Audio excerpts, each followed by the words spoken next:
Ada model yang beribu ketentuan dan pada berganti dan hukum kita sehingga berduduk menurut kita. Orang yang jangan mati kacau raya, mati kacau. Tapi ada banyak tanya. Ilmu macam tu. Kalau ada sini,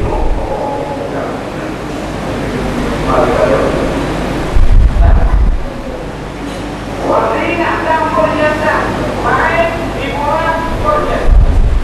Lagu nanti apa? Ingat bukan surga. Dia ada lain. Manilah ada orang yang ikut orang itu bermain hiburan dan bermain macam-macam bermain dengan bola, dengan batu, dengan hoki, dengan macam-macam. Bapak cuma dapat rodam, dan rodam,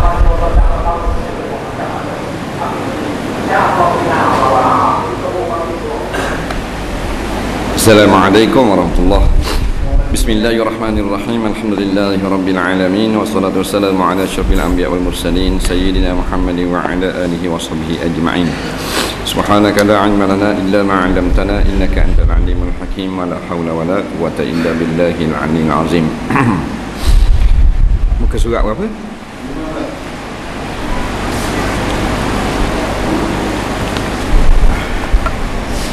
Kat mana ya? Qala al-mu'allif rahimahullahu ta'ala wa nafa'na wa iyyakum bi'ulumihi fid dharain amin ya rabbal alamin. Kata pengarang rahimahullahu ta'ala, dan setengah daripada yang wajib atas suaminya mengajak ia akan isterinya itu apabila putus darah haid dulu daripada waktu maghrib sekira-kira lulus takbiratul ihram, maka wajib ia mengqadakan sembahyang zuhur dan asar itu. Dan manakala putus darah haid itu dulu daripada waktu subuh sekira-kira lulus takbiratul ihram, maka wajib atasnya qada sembahyang maghrib dan isyak. Baik. Kata pengarang, dan setengah daripada yang wajib atas suaminya mengajar ia akan isterinya itu. Mengajar isteri. Siapa yang tak mampu nikah, tak mampu bini, sunat. Tahu bab-bab haid ni. Nak nikah wajib kena tahu, tak tahu dosa. Dah lepas-lepas tak tahu nikah dah cerai. Dah ingat cerai. Bertaubat kepada Allah. Astagfirullahalazim. Dah. Aku dulu jahil tak tahu benda nikah macam orang bodoh. Ni aku tahu dah ni. Belajar Islam ni dia buka semua peluang bagi kita. Itu peluang. Jadi wajibnya mengajar anak. Mengajar anak dan isteri di antaranya hukum haid. Mengajar anak hukum-hukum. Bukan mengajar anak isteri main patah kan. Mengajar hukum. Siapa yang nak bini, dia kena tahu darah yang keluar daripada kemaluan seorang perempuan. Dia kena reti. Baru orang panggil tok lelaki.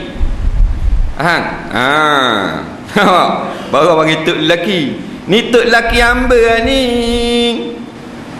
Tok lelaki mu dah darah istihadah gua ni. Mana kau tahu tanya. Hak tu kan tok lelaki, tok batin. Faham? Ketua kampung orang asli dah tahu benda. Kena tahu darah hak tu baik. Hak ni haid, hak ni istihadah, hak ni nifah, ni darah talak, ni darah fasak, hak ni mazi, hak ni wadi, hak ni mani, hak ni segugu, hak ni putihan. Baru nikah. Tengok orang erek bini, nak erek bini. Bahasa gila sepera. Tapi nak awak kena dah nikah dah, belajar je lah. Belajar lah. Senang je. Bukan gigi jerah pula bini. Belajar je lah. Senang belajar ni boleh pilih mana-mana. Nak belajar sini, surah tu. Tak ada masa nak belajar garik, belajar siang. Tuhan tak tanya dah mana budak pergi maghrib yang pergi siang. Dah kira belajar je. Belajar sudah mana-mana. Nak ngaji pondok, nak ngaji Mesir, nak ngaji surah, tak ada Nah, tuan tanya tak tanya dah apa nak pergi Mesir. Tak tanya gitu. Belajarlah di mana-mana pun. Utlubul ilma walau bisin. Sebut dalam satu hadis doa, carilah ilmu walaupun jauh sampai ke negeri Cina. Jadi kena khabar ke bini kita kalulah darah haid kita kering pada waktu asar, dekat nak masuk maghrib, maka kena qada asar dan zuhur. Kering darah dalam waktu dekat nak masuk subuh, dak subuh lagi. Dekat nak masuk subuh. Kena buat semayang Isya dan semayang maghrib. Nampak? Ini pendapat yang muktamad dalam mazhab Syafi'i. Walau bagaimanapun ada berlaku khilaf, iaitu kalau kita kering darah dalam waktu Isya, buat Isya saja. Kering darah dalam waktu Asar, walaupun dekat maghrib, buat Asar saja. Tapi ini pendapat mazhab lain. Kering guana ni, katakanlah masuk waktu maghrib pukul 7.30. Contoh, ingat keringlah darah pukul 7.20. 7.20 waktu benda waktu asar pasal garis 7.30. Maknanya 7.20 berarti darah mana asar. Dia pun pergi masuk bilik air, mandi, tubik bilik air 7.35. Biasa 15 minit mandi dah. Mana masuk waktu benda dah maghrib. Tu kena qada asar dengan zuhur. Faham ke? Kering dalam waktu Isya. Bila masuk waktu subuh 5.30. 5.25 kering darah. Pergi mandi 10 minit 5.35. Dah semayang dia. Semayang Isya, semayang garis, semayang subuh. Subuh hak wajib dah. Maknanya pasal mau kering tu di dalam waktu. Kalau kering masuk waktu subuh dah, maka buat subuh saja. Faham? Pasal dia tu dah dalam waktu Isya, dia masih lagi tidak cukup syarat untuk sembahyang. Begitu jugalah qiyas dengan haid, benda-benda lain. Umpamanya masa nak datang haid. Contoh, biar ingat ni. Masuk waktu zuhur pukul 1.30. Orang pun bang 1.30 seh. Bini seh pun tak bung lah semayang lagi. Nak semayang pukul 2. Dah siap? 1.30 masuk zuhur, dia nak semayang pukul 2. Dah siap tak? Dak apa dak dah siap? Sebab dak wajib semayang segera. Biar faham. Sunat je semayang segera. Maknanya kalau lewat sikit dak haram, afdal segera. Maknanya pukul 1.30 orang bang zuhur. Bini Syekh kata biar anak perhabis masak dulu. Ni nak sayur kacang pula kat gigi, kepala kubah celup tepung. Faham? Umpamanya jadi pukul 2 nak semayang zuhur. Nampak tu masalah lepas masuk apa semua, nak pergi ambil wuduk mayang zuhur, tengok jam pukul 2 tubik haid. Nampak lagi? Tubik haid boleh semayang zuhur tak? Tak boleh dah. Jadi dia ada tak tadi waktu dia masih suci dalam zuhur. Nampak tak? Jadi kering darah bila-bila zuhur, jangan buat beng gitu. Tak? Kena qada. Ramai hak pakai beng. Pakai anguh gitu. Dah bik laki pula toleh-ulah dah. Dah tahu nak khabar benda. Bini pula hak jenis tak tahu benda dah, beres selalu. Dua campur satu, satu campur satu. Dua dalam satu tu bodoh belaka. Biarlah bini laki cerdik, bini bodoh tak apa. Jangan dua-dua bodoh. Faham? Pasal kita ar-rijalu qawwamuna 'alan nisa. Suami dia pemimpin rumah tangga. Biar tak pandai matematik pun hukum syarak pandai. Dia nak gitu. Dah kali tak tahu kehala, memang tak semayang kan? Dah kering darah. Dia semayang hak Isya tu saja. Dah zuhur itu masih nak masak tak ingat. Nah, kalau maknanya dah Syekh tahu dah ni tau. Syekh tahu dah. Dah bini Syekh bila masuk waktu kering darah dia tak ambil semayang. Tak ambil qada hak zuhur tadi. Marah hak. Marah gua ni Syekh dak nikah lagi. Jangan marah Syekh. Aku ya. Setengah jam nak sampai sini. Mari tuan ni orang rakyat. Tidak kau. Dia atas mata penuh. Buang musim. Padang Syah Bandar tu. Bapak buat. Wikat ni pusing ni. Hak paling besar dalam Terengganu, dalam sejarah. Hak hebat sekarang ni ya. Hak kapal musim tu. Piu. Bukan mak nempik. Toki orang naik. Piu bodoh kau. Benda hak bodoh dah, yang pusing nak tu kau hak pening. Allah Rabbi. Turun gini turun. Ya dah. Orang ajak mari surau oleh-oleh ada tambuh. Naik gitu-gitu pala ada apa sihat dah. Darah tinggi. Jeng dalam Tanjung. Rasa di situ dah orang balik cuti sekolah. Nak duduk pagar ubi. Duduk pagar usi. Kubang kura. Waktu turun cucu, waktu guntuk jalan bandar tengok papai. Pagar abang garik balik tu yang jeng matang. Tu ajar gitu. Ajar gitu. Jadi batulah kita ni. Bukanlah kita ni wajib jadi ustaz dak. Tapi biarlah reti ni benda-benda gini, ni benda remeh temeh dia panggil. Mana silapnya kita dak beri cakna benda-benda gini sampai kita dak tahu dah. Pak anak kita besar panjang dah. Waktulah banyakkan istighfar. Ya ayuhan nas, Nabi kata, tubu ila rabbik, wahai manusia. Sentiasalah bertaubat kepada Tuhan kamu. Fa inni atubu ilaihi fi yaumi wal laili 70 marrah. Kerana aku sehari semalam aku bertaubat 70 kali. Nabi tak ada dosa, maksum taubat. Kita pelepeng tak taubat, tak kena. Jadi di antara perkara yang wajib bagi seorang suami mengajar anaknya tentang hukum haid. Tak reti dah ustaz, dengar tu reti, nak balik ajar tak ingat pula. Gitu sama gua ni lama. Bawa anak bini gitu dengar. Dia kena dia wajib tu ada sama. Mala yatimul wajibu illa bihi fahuwa wajib. Tak sempurna kewajipan mengajar anak isteri hukum-hukum agama melainkan kena bawa pergi dengar, maka bawa pergi dengar hukumnya wajib. Siapa yang tak bawa dosa. Malaikat dia ajar dah di rumah. Itu. Hak nak hiburan ni hak belajar haji. Hak tu bagian minda je, lengah-lengah. Ni siapa hiburan apa dak belajar.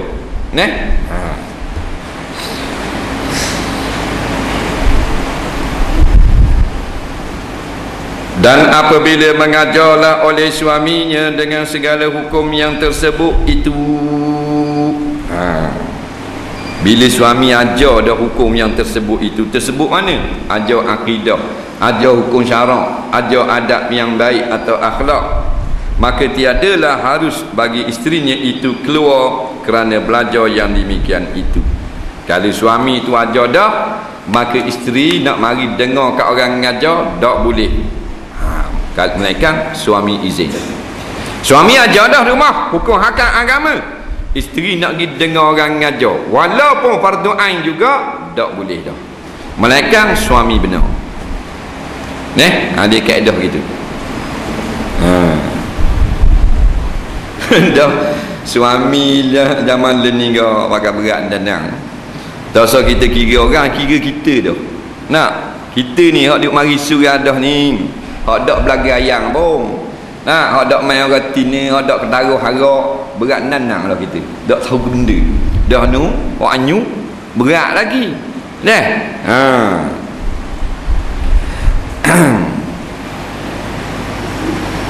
Jadi bila suami dah ngajar di rumah, isteri tak boleh keluar lah, nak pergi ke surau atas alasan fardu ain. Pasal apa? Pasal suami ngajar tu. Bak keluar tu darurah. Keluar tu darurah, nak cari agama. Dan jika tiada ia suami mengajar akan yang demikian, itu akan hukum agama. Kalau suami tak mengajar, maka haruslah bagi isteri itu keluar. Isteri nak keluar belajar boleh, suami tak ajar di rumah. Macam majoriti isteri-isteri kita di rumah, mana kita ajar tak? Maka kalau dia ada orang mari ngajar kapung, jangan larang dia nak pergi belajar. Faham tak? Pasal wajib asal atas kita. Dah kita dah ajar, isteri pergi pula marah. Ada tak? Tok lelaki bodoh itu. Wajib atas kita ajar isteri hukum agama. Dah kita dah ajar sibuk. Kalau tak sibuk pun tak pandai. Isteri pergi dengar agama marah pula. Tu bodoh tu. Pilihan pertama, kita sendiri ajar. Kita tak kerti nak ajar, dia pergi belajar. Sebab ada juga suami yang isteri dia pergi belajar, dia marah. Nak yang menganjing dah. Dipanggil ustazah isteri dia. Dah lah kita tidak belajar agama. Suami, isteri kita dengar tu ni sindir lah. Ni menganjing lah. Ada tak? Sekurang-kurangnya tok guru hak mari ngajar lah kampung kita tu, tolong pikul dah dosa suami. Nak tolong ajar ke bini kita, muncul lah. Kita sibuk dah cari makan kedarah. Tak marah. Dengar tak mai, dak duduk rumah tau belajar menatang dah. Berat tu lelaki gitu. Sebab tu nak pilih suami, pilih tak. Pasal dia pemimpin tu. Dia benda tak pernah pilih, pemimpin. Anak wek tak apa pilih mana. Nampak? Jadi kalau kita dengan orang puang, kita tak pilih mana tak apa. Pilih jugalah, tapi tak ketat lah pemilihan. Tapi apa juga pun dalam kehidupan manusia, pemimpin kena pilih molek. Imam imam cek. Imam tu pemimpin. Imam negara tu panggil Perdana Menteri tu. Dalam fiqh, dalam bahasa Arab dipanggil imam. Imamul Akbar, imam besar ni. Maknanya pemimpin besar, Perdana Menteri. Wajib. Faham tak? Pemimpin kampung, JKK. Faham tak? Pemimpin rumah tangga, suami. Pemimpin semayang jemaah, tok imam. Pemimpin belaka, hak tu semua kena pilih. Salah pilih tok lelaki je marah buat benda baik, suruh buat benda jahat. Salah pilih JKK yang bagi buat-buat dia saja. Siap suti basikal kakang boleh sebuah, kakang sebuah. Kita rendah saja. Tak. Rendah saja mana boleh naik. Jadi salah pilih tu. Salah pilih meti besar. Ni buat benda hak mudah utuh. Salah pilih. Ada pula 800 juta utuh. Go ayam rumah kita kat 15 tahun. Tak pernah utuh go ayam. Pakai sendar-sendar gitu paku bebek kurang sendar. Tak utuh-utuh. Tak cakap nak benda, nak berumah tangga ayam tak tahu. Siapa tu kakak beranak ayam. Ada apa? Hak gelepar gila ngerang, tak utuh. Salah pilih tu imam babah. Tak boleh. Tu imam ngaruk. Jadi kena pilih. Hak anak wek tak apa, pemimpin kena pilih. Sebab tu kalau kita nak ambil kan ni mudah. Nak ambil pengaruh payah sikit. Pasal dia pemimpin dalam jawatan. Nak pilih manager. Manager tak ramai orang boleh isi. Jawatan kosong, gaji RM7,000. Bawah tu manager. Malah tak tahu. Nak ke benda ni manager tak. Jadi jarak tak mau minta. Pion boleh isi orang. Kan ni pasal barang mudah. Begitu jugalah dengan suami. Kena pilih lebih-lebih sikit lah. Biar tak kaya tak apa, asal orang tu maknanya bertanggungjawab. Tanggungjawab pada agama, pada diri dia sendiri dan pada anak-anak. Dia gitu. Ni tambo kalau orang surat ambo rupuan ni. Ayah dia kata mu mek. Ayah tak cakap dah nak bayar periksa. Berapa kali dah mu mek? 11 kali dah SPN. 11 kali dah. Jual kubal 6 ekor dah. Beruk 9 ekor. Dok pah juga. Aku tengok molek. Mu nikah lah pula kata ayah. Nikah dengan siapa ayah? Aku tengok Tok Bilal tu sudah pak tu you. Katanya ayah orang nak bagi orang surah. Ayah kenang sungguh. Pagi-pagi pergi bang dah. Tengah hari malang surah sama. Moleklah dia pun tak bini lagi. Anak dia tambah ayah. Sedap Tok Bilal. Ayah dia kata buat apa tak ambuh? Geli yang dia janggut. Tak ambuh. Nak apa pasal dia budak-budak ni. Nak lelaki lo pendek. Apa lutut calak. Rata brozah duk tekuk. Tangan pakai gelang. Dia nak pasal dia. Dah macam mana?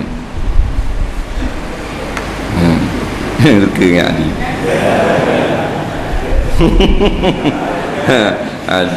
Haji Skopian tak? Tetapi wajib pula keluarnya, maka haramlah atas suami menegahkan dia kan isteri. Bila suami dah ajar isterinya hukum agama, isteri nak pergi belajar kerana suami dah ajar, maka haram suami larang. Ingat tu, kita tiada sogi lah, berdosa. Sepatutnya kita tolong atur. Dia tengok malam-malam jalan seorang molek ke dia, dia dengar seorang diri jalan, dah dia atur, mulaki dia kan. Dia atur. Orang kalau sayang ke bini, orang junjung, orang dukung, betul tak Ji? Kalau kucing, kalau besar. Kalau besar buat tak kata lebih tolak. Maknanya sayang. Ni apa dia belebeh tak malu kat orang, tak takut kat orang dah. Pukul 10 orang balik suram, dengar benda malam-malam. Ada gitu bini tak rohak. Ni belebeh ke bini ke suram. Takut bahaya. Dah mu laki dia kan, mu jatuh dia ambil kita suami kan. Dia nak pergi mana-mana pun jatuh dia ambil. Baru suami. Baru tu. Bukan rebar tu, rebar lain. Rebar makan rokok. Jadi suami dah ajar, jangan marah dia pergi. Tak suka dia pergi seorang, dia atur. Takut jadi gitu gini, tunggu situ. Tanggungjawab kita bukan cari makan je. Makan tu nafkah zahir jasmani. Agama ni nafkah rohani. Dua-dua kena suap belaka. Kalau kita suap sebelah je, jadi kita macam orang putih. Jadi kita macam Cina tu. Nampak? Cina tiru. Pasal dia beri jasmani saja. Orang pangang dalam hutang jasmani. Rohani tak ada. Bila tak beri anak bini kita rohani, iaitu agama, maka dicari rohani. Dia ikut lain, ikut drama, baca majalah. Benda tu jadi dia pengisian rohani dia. Akhirnya dia pun lara. Pasal makan benda lain. Pandai makan nasi saja. Makan nasi, dayak reti makan nasi ini dia.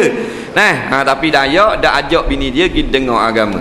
Jadi kita kalau tak mau sama dengan dayak, buat pergi surat anak bini atau ajak agama. Dan tiada harus bagi perempuan itu keluar kerana belajar ilmu yang terlebih daripada fardu ain, melainkan dengan izin suaminya. Intaha tu habislah. Baik. Bila isteri tu nak pergi belajar benda yang bukan fardu ain, contoh nak belajar hak akademik, nak sambung belajar, isteri ijazah dah nak buat master pula. Suami kata tak boleh, pasal nak buat master ni bukan fardu ain. Suami kata tak boleh pergi. Isteri ada juga isteri yang lawang pergi juga. Ada berlaku dalam kehidupan. Dia kira cita-cita dia nak dapat master. Bila kita kahwin dengan seorang laki-laki, kita ingat inilah orang yang paling penting dalam kehidupan kita. Lebih pada mak, pada ayah, pada adik, pada kau, pada mak dara, pada orang lain. Allah dan Rasul memang duduk atas dah. Suami pula. Kalau kita rasa mak kita, ayah kita, abang kita, cita-cita kita lebih hebat daripada suami kita, dosa berlaki. Buat dosa saja. Ingat tu, suami kita orang yang paling penting dalam kehidupan kita, lebih besar daripada raja lagi. Raja panggil bini kita suruh pergi istana, suami kata tak boleh pergi dosa. Dah tak pergi, tak dosa. Raja suruh kan, tak dosa. Mana besar suami. Nampak lagi? Baru nikah. Jadi minta izin suami nak sambung master. Suami kata boleh pergi. Nak pergi belajar, nak pergi baca yasin, buat baca yasin kan dia kan, ngaji baca yasin. Umur ni minggu depan umur ni pula. Suami kata usah pergi tak boleh pergi. Tu bukan fardu ain. Cuma pihak suami ni sebaik-baiknya nak berlaku adillah kepada isteri. Kalau dia nak pergi baca yasin, berilah, walaupun bukan fardu ain. Dia nak pergi usrah, berilah, walaupun bukan fardu ain. Kerana Nabi kata khairukum li ahli. Sebaik-baik kamu yang baik sungguh dengan anak bini. Walaupun hak kita boleh larang, tapi kita tak larang. Suami boleh larang isteri nak pergi rumah abang dia, lama tak pergi rumah abang, rumah kakak dia, nak pergi jalan tu, Bukit Payung tu. Suami kata tak boleh pergi, haram pergi. Nampak tak? Tapi suami sepatutnya beri pergi. Biarlah pasal dia silaturahim. Jadi jangan kita pakai kerah kita juga, pakai kuasa betuk mu jadi PBB yang kita bodoh. Jadi lembut tak. Mana ada tasamuh, ada bicara, ada runding. Pasal puang kan. Jadi ingat tu, walau nak pergi belajar master, nak buat badminton master, nak buat apa pun, suami tak pergi, tak boleh. Gitu. Ni suami kata tak boleh pergi. Pola sawah lu muncung. Nak berkelabak nyeng muka. Bang nak pergi ni nak pergi bandar. Cik Joh ajak pergi jalan Damending. Bang suami kata asal pergi jalan sok mak duduk rumah tak. Tengok muka. Jahat muka. Macam khubar gila muka. Faham tak? Nak marah tak bunyi gitu. Muka. Faham tak? Dah. Apa puang? Tu tak mu takut sama nak kata betul. Jadi nakut haid itu ke apa? Tu tak? Tengok kata dah nakut. Tu tak saya? Tu. Macam dia ada bini gitu. Janganlah buat gitu. Dah suami kita. Betul dah kita nak pergi dengan Cik Joh ni seronok ke? Pergi beli tu, beli Tupperware, beli apa tak? Dah suami kita kan khabar dah. Nabi khabar dah. Kalau suami kata kena taat. Tak boleh eka kita deraka agama. Eka tak wajib nafkah. Eka boleh dosa puri. Eka tak terima semayang bang. Sabar dah suami aku tak pergi. Sabar dah sok-sok. Kau boleh pergi pula kau. Dia gitu ke apa ni tak? Setan ada tengok suami mu tak boleh pergi. Lawan dia, buat muka rayong. Setan tu kacau. Tang seritang. Kita Dr. Su, nafsu. Gabung dua ekor tu dah balik. Dia kata dah lelaki mu tak berigi, memang mu tak ligi dah pada pele-pele tak ligi, buat muka gelebek nyeng kita pun buat tu. Dia tu kacau, sungguh dia tu kacau. Lembah sikit pinggang tepung. Tengok apa tak. Kalau kita tak lagi segi jalan Rahmah ni. Pergi basuh pinggang Dia pergi basuh pinggang 9 uti basuh. Sutir dak pecah. Kelepah wak gitu. Repuang, rembah pitu tegak.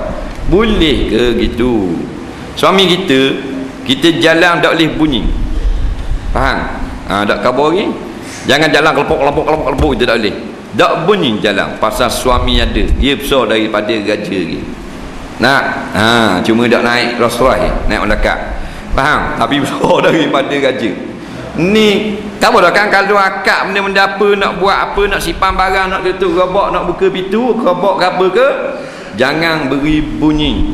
Mereka yang tak dapat elok.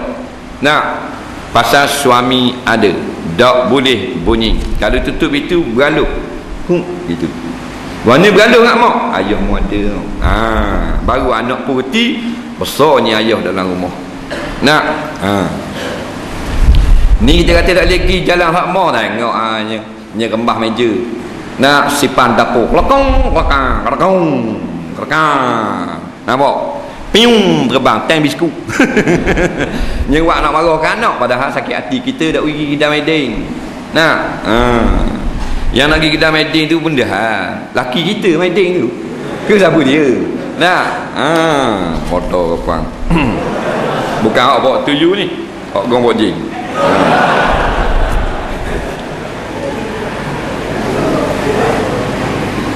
Maka adalah kebinasaan daripada memberi nafkah yang melepaskan daripada harta yang haram itu sangatlah sedikit, melainkan seorang yang ada baginya harta pesaka atau harta baginya usaha yang halal yang mencukupi dengan dia harta dan dengan ahlinya, dengan dia dengan suami dan dengan ahlinya, dan ada baginya bagi suami pula qanaah. Qanaah ini maknanya rasa cukup yang menegahkan daripada belanja yang berlebihan. Maka bos yang demikian itu lepaslah ia suami daripada kebinasaan berkahwin.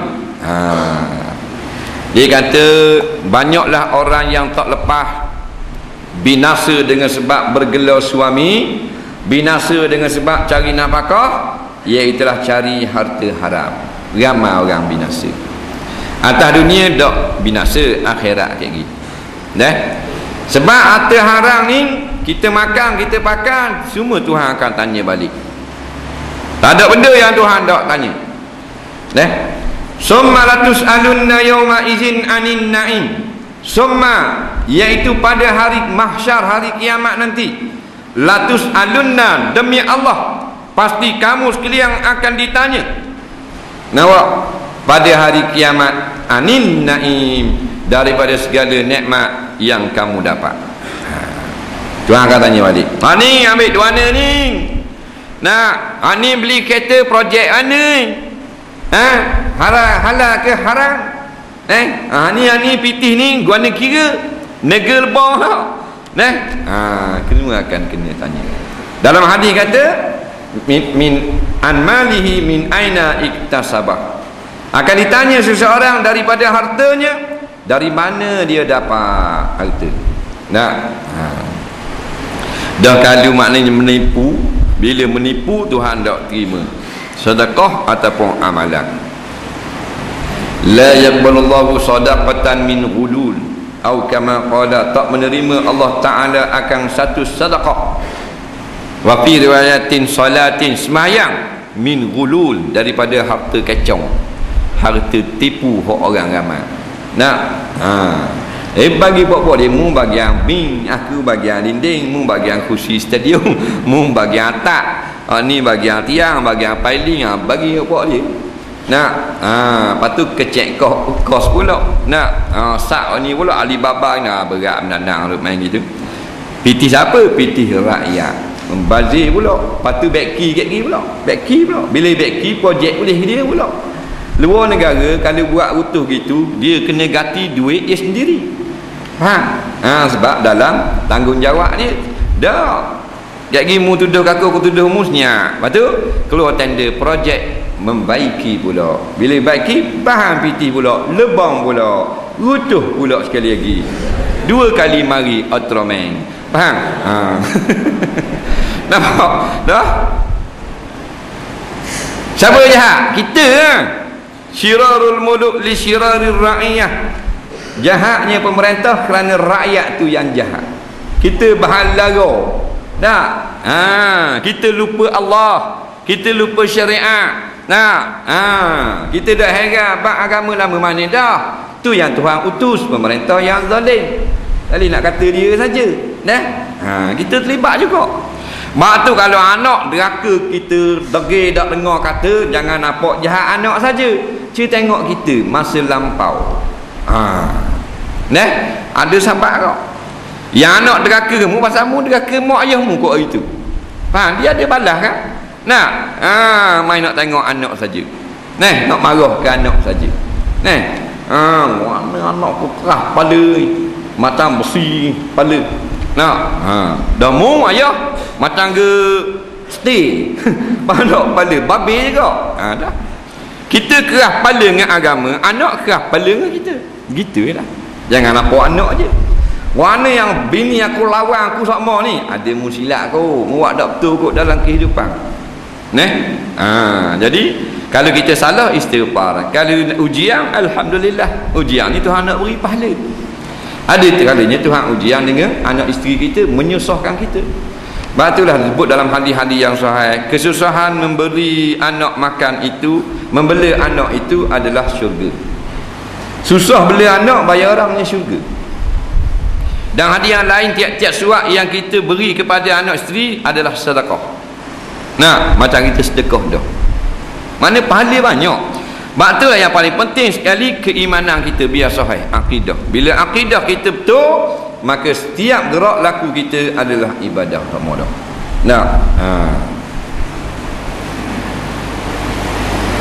Jadi orang yang selamat di antaranya orang yang ada harta saka. Ayah dia mati, tok ki dia mati, katakan boleh ke dia harta, dia makan harta yang halal, tak apa. Atau harta baginya usaha yang halal, yang mencukupi dengan dia, dengan suami dan dengan ahli. Ataupun harta halal. Cari harta halal ni wajib. Nampak? Sebab itulah kita ni bezanya dengan orang-orang kafir.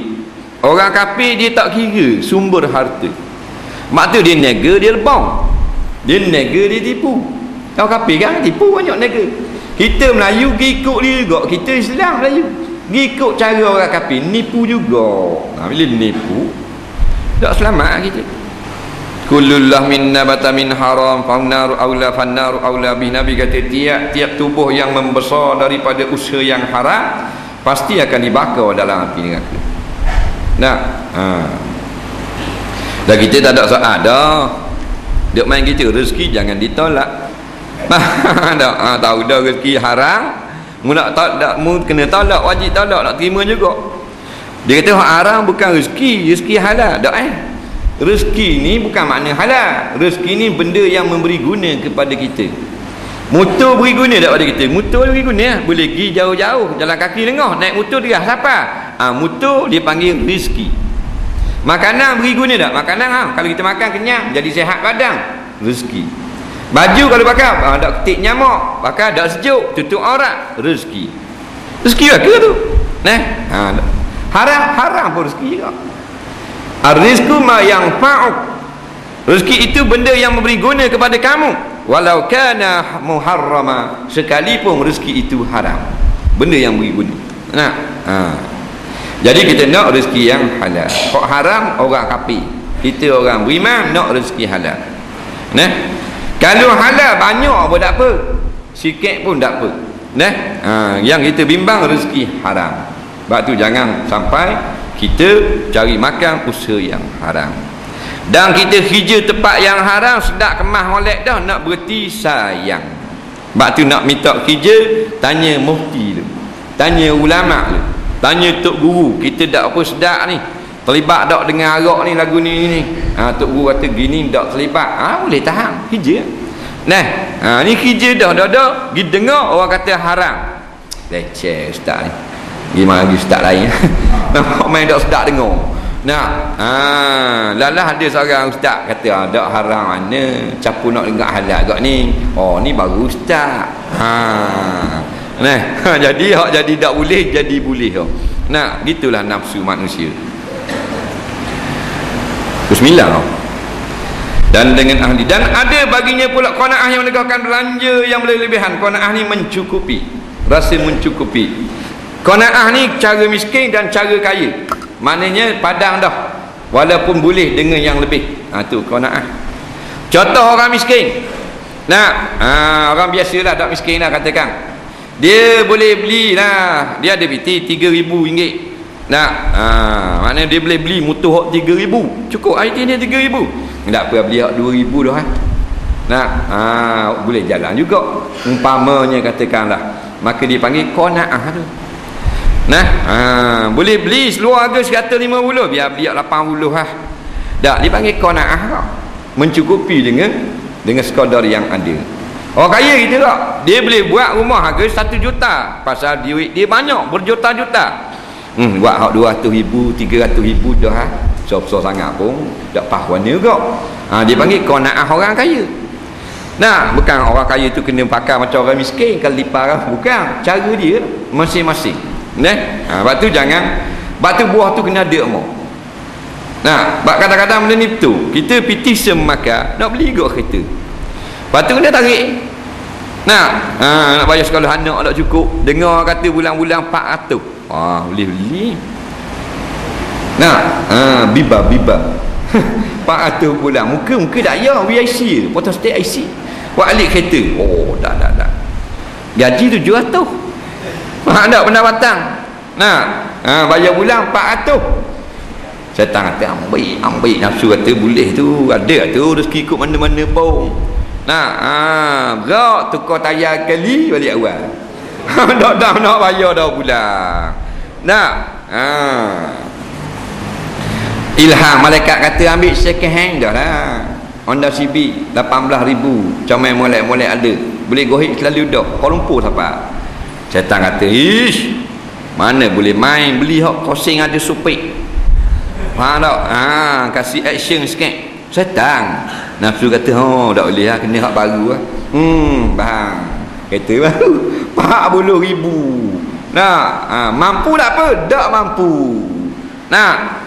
Batu masuk gong badak, lalong. Faham tak? Jangan batu qanaah tu. Bukan Islam dia larang beli qanaah. Berasa walaupun dang dengan binti kita, kendor sikit, ambil belah gostang sikit. Itu cara yang baik. Boleh beli dah baju ni. Binti aku ada 100 baju 93. Balik 7 riyal, dah naik pas balik ni 47. Faham tak? Biar baju 40 dah. Kena ada emam benda-benda lagu tu.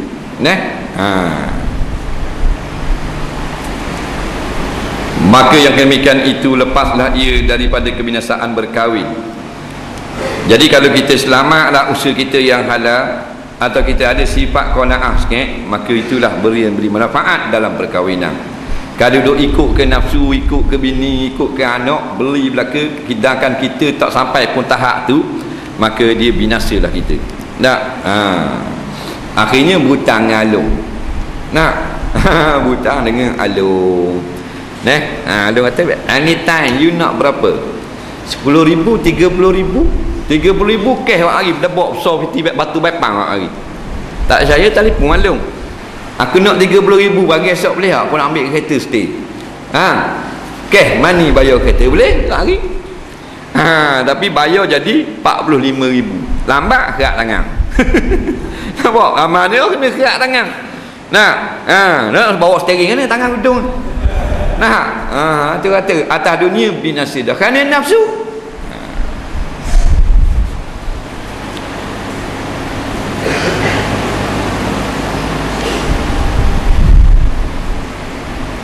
Atau seorang yang punya kepandaian dan kuasa itaat musahi yang halal. Bertiga tu dah. Wallahu a'lam. Kita tengok soalan pula.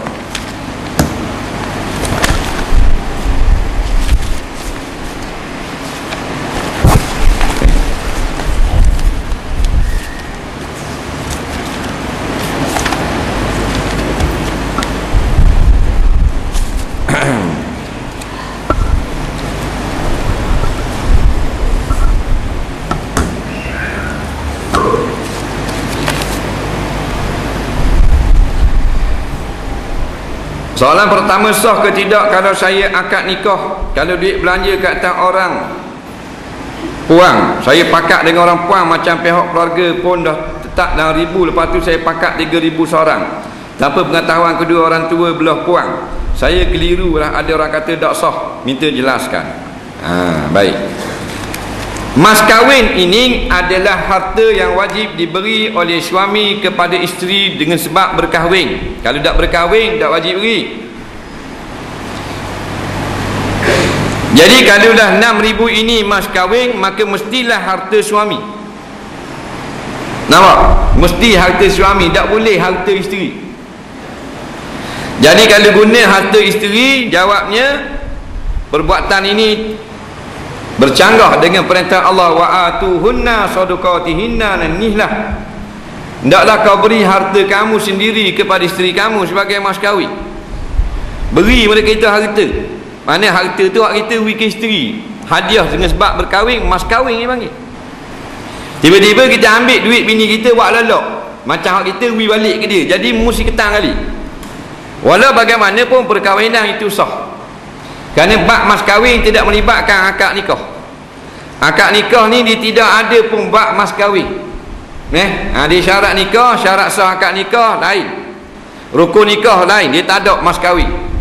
Ni kalau kita nikah tak beradab, tak sebut mas kahwin, tak beri mas kahwin, sah nikah. Tak usah kata beri separuh-separuh, tak beri terus mas kahwin sah, cuma tak beri haram. Faham lagi? Dia bukan melibatkan sah tak sah. Macam orang lelaki pakai rata semayang, sah. Nampak? Dah besar kata dia, besar 3 kilo ya tak sah. Ada loket pula ni kapal layar zaman dulu, sah. Dah kan ni hukum haram perbuatan. Dah apa sah dah, dia bukan haji. Sebab tu dakwi mas kahwin sah nikah. Pakak pun separuh seorang sah juga nikah. Cuma setengah ulama pertikai pada masalah lafaz. Sebab ada sebut mas kahwin tu saja. Jadi nak ihtiyat, nak cermat, jangan buat gitu. Jangan helah gitu. Kalau tak ada mulai yang bolehnya kita hutang daripada bakal isteri. 6,000 kita ada hanya 3,000. Kita pinjam duit isteri kita, tunang kita tu 3,000. Saya bayar balik bila-bila. 6 bulan ke setahun ke? Boleh pinjam, jadilah 6,000. Lepas tu beri ke dia jadi mas kahwin. Waktu tu boleh buat. Ini semua ni nak nunjuk-nunjuk kita ni mampu. Padahal bukan duit kita, dah tak ramang sepandang itu. Nikah 6,000 orang tengok, 6,000 padahal biti hak buang. Asal buatlah kerja kodoh itu. Kan Nabi kata dah, perempuan yang paling berkah sekali aisaruhunna, nampak? Apa benda? Mu'nah, yang ini yang paling murah sekali mas kahwinnya. Mas kahwin paling murah, paling berkat. Apa 6,000 benda, 6,000 ni. Kan bulan-bulan beri pula makan minum. Kan beri tangan pula itu. Makan minum tu kat 1,000 dah duduk tangga makan ke darah dia. Kita sutil di channel dia 3. Pagi dah makan banyak. Maknanya hak tu kat 1,000 dah. Lepas tu beri tangan pula. Lini orang puang kalau Terengganu ni 1,000 molek beri tangan. Ji. Haji beri berapa? Tak beri. Tak beri gua ni dia pegang segema kok. Nak beri gua ni. Sah, kalau nikah beri 1,000 ke bini. Gaji berapa gaji? 900. Dah sungguh apa orang kan? Beri ke dia. Dia banyak benda nak main pinggan makuk, nak main sing tu kuat kok. Nak beli pala pahit, nak beli tu, nak beli ni. Biar beri ke dia tu. Dia tengah masuk baju kita kan. Kita tengah lengah, dia tolong pecek.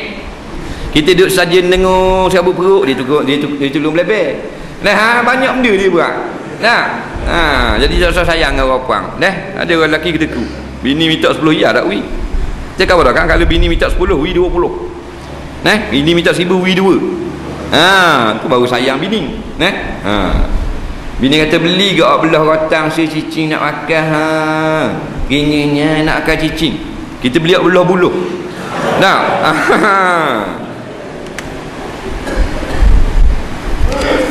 Soalan seterusnya. Sebelum ini Dr. Masyita pernah mengeluarkan fatwa bahawa dibolehkan buat pinjaman untuk menunaikan haji. Adakah ini benar? Tahu saya untuk menunaikan haji antara salah satu syaratnya adalah berkemampuan. Bolehkah Ustaz jelaskan? Dr. Masyita kata boleh buat pinjaman, kita tak ada duit, tak ada duit. Nak pergi haji 10,000, kita pinjam dengan orang 10,000 pergi ke Mekah. Boleh ke tak? Jawabnya boleh. Betul-betul juga. Mungkin pertama tu Masyita kau dah betul lah ke kan?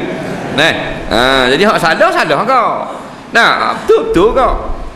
Jadi kebanyakan ulama berfatwa hukumnya makruh saja. Makruh ni bukan haram. Tidak digalakkan. Nah, bezanya gini, siapa yang mampu wajib pergi haji. Orang yang tak mampu tak wajib pergi. Dah kali dia berhutang, tak wajib gak pergi. Dia berhutang 10,000, tak wajib gak pergi. Harus dia pergi. Ma'al karahah serta hukumnya makruh. Wajib tak makruh? Perbuatan pergi hutang nak pergi ke Mekah tu makruh.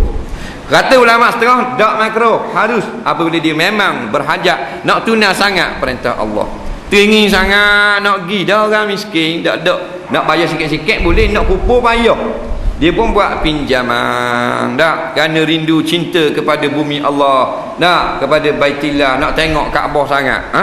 Harus hukumnya. Jadi Dr. Masjid Tahni kata betul. Tak?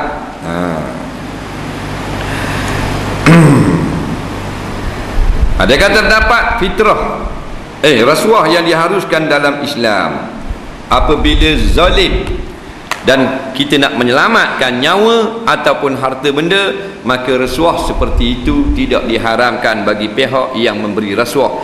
Hanya berdosa pihak yang menerima rasuah. Dia nak gunakan kuasanya nak rapah harta kita. Kita kapun tak tahu benda, takut tak? Dah tak tahu ke kena buat gini, kena buat pelang gini-gini, orang kapung memang ikut peraturan, nak kena rapah harta. Tapi dah buat jenayah. Jadi zalim perkara ni. Jadi orang kapung pun kalau dia minta 1,000 riyal, dia lepas kes ni dia buang kes, maka beri 1,000 riyal, selamat hartanya 2-13 ribu. Kata ulama fiqh, tak berdosa orang yang takut kena zalim lagu ni. Faham tak lagi? Yang zalim rasuah yang haram, hak ni hak nak bahang projek, hak patutnya nak kena maknanya kena hukum jadi tak kena hukum. Hak mana hak patut dah tak kena hukum jadi kena hukum. Rasuah hakim, rasuah tu dan sebagainya. Rasuah yang membawa mudarat. Tu rasuah yang haram. Ada abang ipar, adakah ipar birah perlu menutup aurat bila bersama keluarga sebelah mertua? Jawabnya, ya, kalau ipar kena tutup aurat. Kita dengan kakak ipar kena tutup aurat. Kita pun kena tutup aurat, kakak ipar pun kena tutup aurat. Pasal apa? Pasal kita boleh kahwin dengan kakak ipar kita. Boleh kahwin dengan kakak ipar? Boleh tak? Boleh bini dia adik kita. Dah dia kakak kan tak? Kakak bini kita dah tak kakak ipar. Boleh tak nikah? Boleh kita tembak bini kita. Mati, boleh nikah dengan dia. Maknanya nak nikah dengan kakak ipar mesti bini kita mati atau kita cerai dulu. Faham lagi? Makna boleh ke tak? Tapi kalau mak mertua boleh tak? Kita cerai anak dia, nikah dengan mak tua, boleh tak? Tak boleh tu sampai ke mati. Sebab mak tua mahram kita. Kakak ipar ajnabiyah, bukan mahram.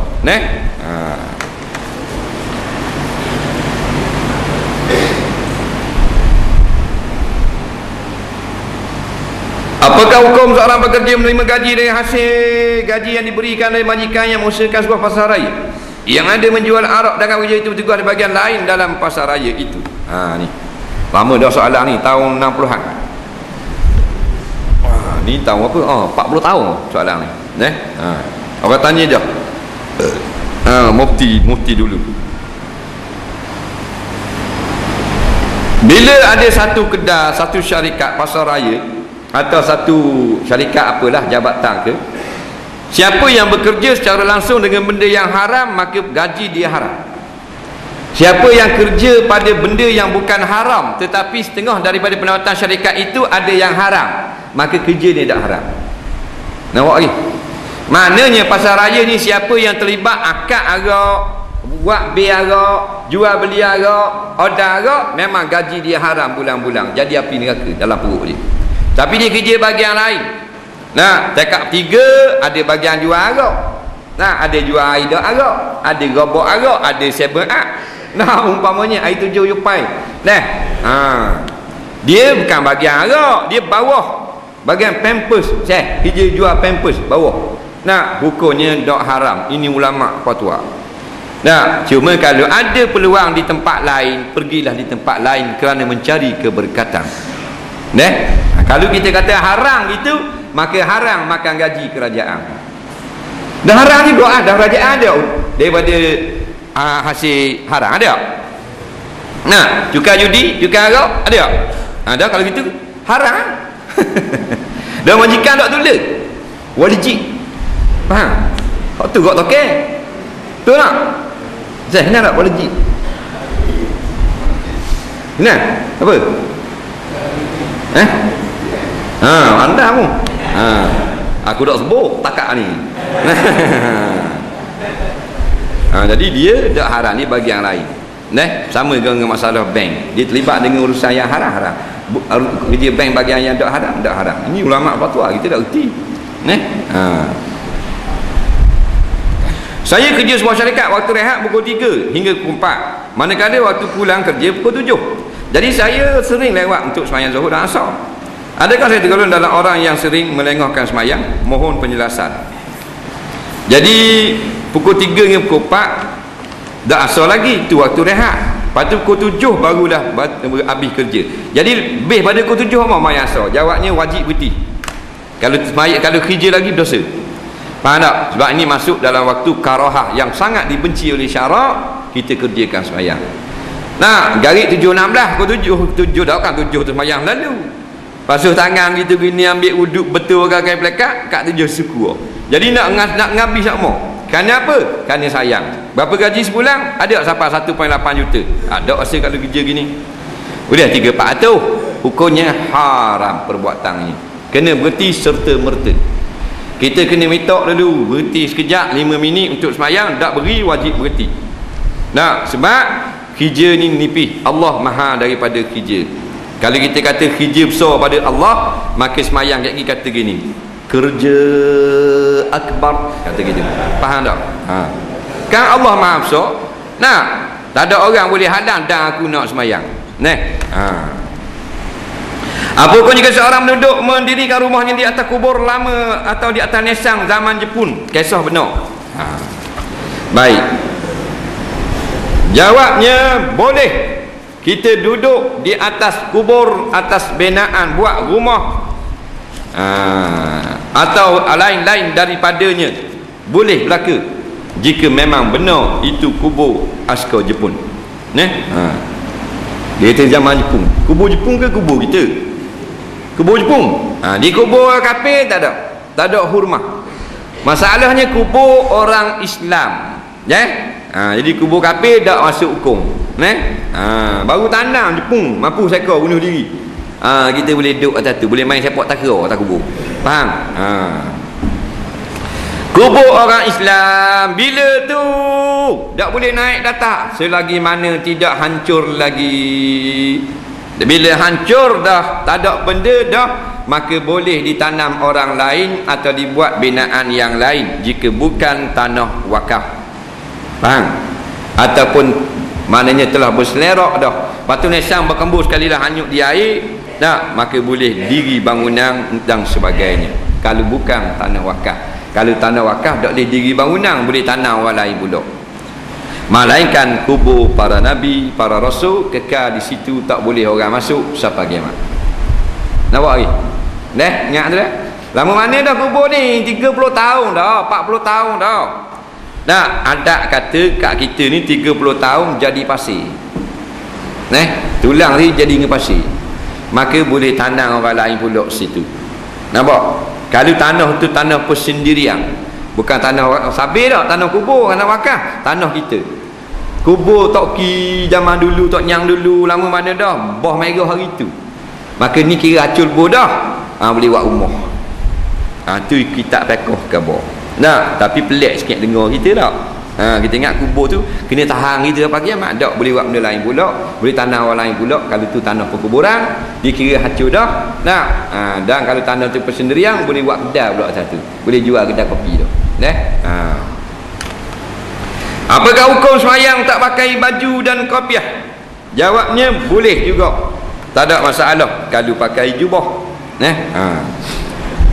Ke tak pakai baju terus? Tak pakai baju terus kalau menutup antara pusat dengan lutut orang laki-laki, tak pakai piah, tak pakai baju, sah sembahyangnya. Kerana tidak ada seorang pun yang kata tidak sah. Cuma bid'ah. Tak pakai baju. Bila tu? Bila dia ada baju. Kerana Nabi taruh pakaian yang terbaik, suruh kita taruh yang terbaik untuk sembahyang. Tiba-tiba kita tak ikut pun. Nah, sebagaimana yang Nabi ajar, kita pakai hak pekoh saja. Jawabnya kurang ajar. Orang Datuk, orang miskin tak ada baju. Nah, sebab yang kita bertemu dalam semayang, Malikul Mulk, kerajaan yang paling besar. Hak dunia ni paling kecil. Nah, Allah paling besar. Maka adab yang baik, hendaklah pakai pakaian yang baik. Walaupun sah di segi fiqh, tapi tak ada adab. Tak. Orang tengok pun orang geli gelemang. Nah, macam Tok Imam semayang pakai topi kobo, sah? Sah? Tok Imam topi kobo ada pistol kan? Yang buat sekali pot tuyu. Faham tak? Belah ni bocong air. Faham tak? Sah tak mayang? Sah, tapi makmum leceh lah. Ni pula Tok Imam gini main topi kobo. Nah, atau Tok Imam pakai baju hujang, ada tulis belakang TMB. Faham tak? Berat nanang. Dah tak sah? Sah, tapi 3 suku lah gitu. Gitu kau dengan semayang pakai baju saja macam Dayak Daud. Nah, dak jamai pasal kita jumpa dengan manusia teramak dak gitu. Kalau teramak tak apa. Nah, pergi interview kali, minta kerja. Nah, pakai kain pelakat saja, kilah kat keting, kaki ayam, baju dak akal, piah dak akal. Gamak di interview di Jabal Wisma. Dubik tepi jalan dak gamak dah gitu. Nah, dah tergamak, tu gila. Nah, tengok dah tu manusia hak berok busuk kohong hak kita nak interview. Ni Allah Taala Maha sempurna, takkan gamak. Dia 3 hari ni je esok kakak dekat aja, jalan kaki kat tu. Sampai kat aku stand. Baju dak akak. Jangan. Nah. Cuma utuh haji naik bas dak kena sakit. Memang dah ambil sakit, tengok serung dah. Natang ni mari dua ni bolok. Jadi adab, jaga adab. Kita nak semayang, raja yang paling besar Allah Taala. Tak ada dah. Rebak ayam saya 10 kali 10 dimasuki beberapa ekor anjing. Adakah saya perlu samuk keseluruhan reban itu atau samuk bekas makanan saja? Jawabnya tak wajib samuk. Kalau kita nak basuh, sunat hukumnya. Kerana rebang ayam. Melainkan kita nak semayang dalam rebang tu, wajib kita kena samuk pasal masuk anjing. Yang kita nak bersih 7 kali ni, rumah kita masuk anjing. Tapi kalau rumah ayam tak ada hal.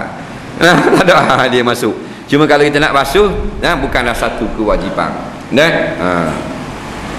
Apakah orang yang suka benci sama Muslim dan tiada sebab dia bermusuh dengan jiran depan rumah? Maka jawabnya perbuatan ini dibenci syarak. Nampak? Iaitu marah tanpa sebab.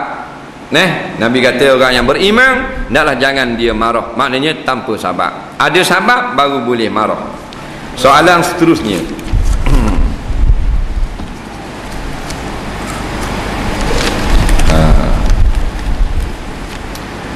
Apakah hukum orang lelaki-lelaki pakai cincin emas dan bawa masuk dalam semayang? Sah tak solat dia? Jawabnya sah. Kerana cincin emas bukan najis.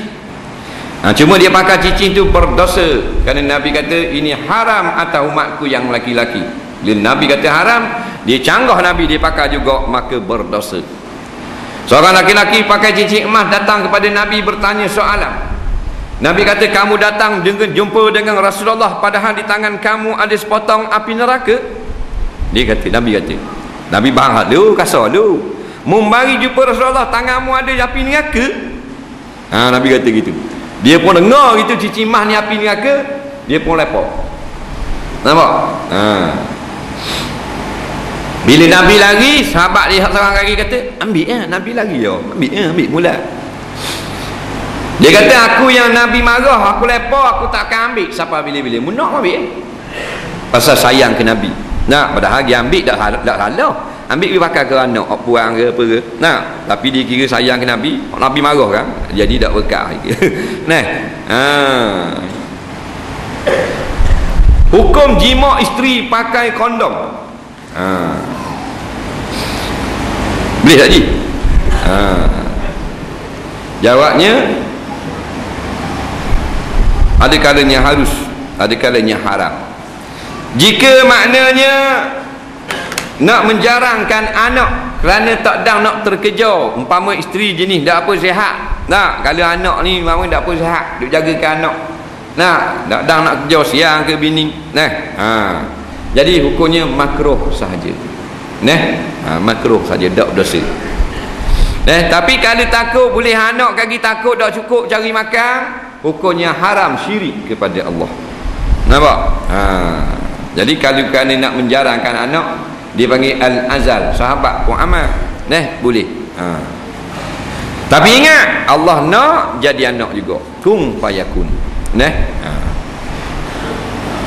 Apa kau seorang laki-laki yang tahu kau semayang tu wajib, tapi tahu cara semayang, tapi tak mau laksanakan semayang, jadi kafir ke tak? Ya, kafir nikmat. Bukan kafir macam sebuah berhala. Tak boleh jadi wali nikah, tak dia jadi saksi nikah, tak dia jadi saksi anak bulang. Kan orang tu anak bulang kan, orang lain tak nampak, dia nampak. Dia ngaku depan qadi wajib puasa seluruh Terengganu. Kalau dia tu tak fasik. Tapi kalau fasik, dia kata aku tengok anak bulang, maka qadi tak wajib istihar puasa esok. Pasal fasik. Ada saksi anak bulang? Yang tak ada saksi anak lacing. Ada. Saya ada buat dosa besar, lepas tu saya taubat. Selang 2-3 hari buat pula. Saya pun taubat pula. Buat pula esok. Saya tak tahu dah nak buat lagu mana. Kalau saya taubat pula sekali lagi, Allah terima tak? Jawabnya sentiasa Allah terima jika taubat yang kamu taubat itu nasuha. Maknanya sungguh, bukan main-main. Sungguh-sungguh dah taubat, menyesal sungguh dah. Tuhan terima. Tak ingat pula, buat pula. Wajib taubat pula. Lepas tu kira anguh dah. Cuma dah kalau keadaan parah lagu ni, alaikum bil jamaah, duduk dalam jamaah lah, duduk kat orang baik-baik, ambil berkat jamaah ramai-ramai ni, duduk kat orang mengaji Quran, biar berkat tu turun, jadi kita mudah jauh daripada dosa, jauhkan benda-benda yang boleh mendekatkan kita daripada dosa kepada dosa. Soalan seterusnya, terakhir lah, pasal kalau kita jawab semua ni habis dalam pukul 10.45. Ini nasib baik lah, nasib lah. Jangan marah maknanya ni AJK Sipang buat mari pula bulan depan. Kalau wing kita teruk kita lagi. Ambil hak lah ada kerja pula. Dulu ada orang itu terlibat dengan rasuah, lepas tu dia menyesal dan ingin taubat. Jadi macam mana dia nak bersihkan duit rasuah yang pernah digunakannya dulu? Maknanya duit itu disedekahkan untuk maslahat orang awam. Tak boleh guna dah. Taubat duit itu duit salah. Nak pulang balik, tak boleh nak pulang balik ke siapa? Kalau ada tuang boleh pulang balik, tak tahu tuang. Masalah rasuah kan? Kalau kenal gitu tuang tak apa, ingat gini. Orang ni aku dia minta rasuah gitu, pulang balik. Taubat, tapi tak tahu dah kisah lama. Maka duit tu kena buat guna untuk maslahat orang awam. Faham lagi? Boleh buat jambatan lah kapung, ada titi rosak buat beli kayu. Tandah pasti, tandah tadika umpama buat pagar surah boleh. Hak jenis orang ramai dapat manfaat. Kemudian bertaubat kepada Allah, hak tu wajib dah. Soalan yang terakhir, saya dengar ramai orang Malaysia pergi Indonesia tujuan untuk kahwin kontrak. Contoh kahwin seminggu lepas tu cerai. Apakah hukum perkahwinan seperti ini? Kalau ada sebut di dalam akad, maka tidak sah, haram dan bid'ah dalalah. Tapi kalau dia kahwin tu tak ada niat nak cerai, seminggu balah cerai, maka tak ada salah hak tu. Kalau niat nak cerai dah, nak main-main dengan kahwin dengan perempuan, iaitu selama duduk Indonesia ni 2 minggu aku nak kahwin, lepas tu nak balik, cerai lah. Perbuatan ini diharamkan oleh syarak, tetapi sah nikah. Yang tak sah dalam akad ada sebut aku terimalah nikahnya dengan apa benda ni, bendanya dengan semek Indonesia ini, mas kawinnya RM10 selama 4 bulan sahaja. Jawab kalau sebut gitu tak sah nikah. Tapi kalau niat nak menceraikan, belum lagi akad nikah, nak cerai dah, maka perbuatan itu haram, nikah tu sah, berdosa kepada Allah. Kerana nikah maknanya ikatan, iaitu simpulan untuk selama-lamanya selagi mana tidak dikehendaki oleh Allah bercerai. Wallahu a'lam. Bismillahirrahmanirrahim. Allahumma fa'na bima 'allamtana wa 'allimna bima yanfa'una. Rabbana zidna 'ilma. Rabbana atina fid dunya hasanah fil akhirati hasanah wa qina azabannar. Wa sallallahu sayyidina Muhammad wa ala alihi wa sahbihi wasallam. Walhamdulillahi rabbil alamin. Assalamualaikum warahmatullahi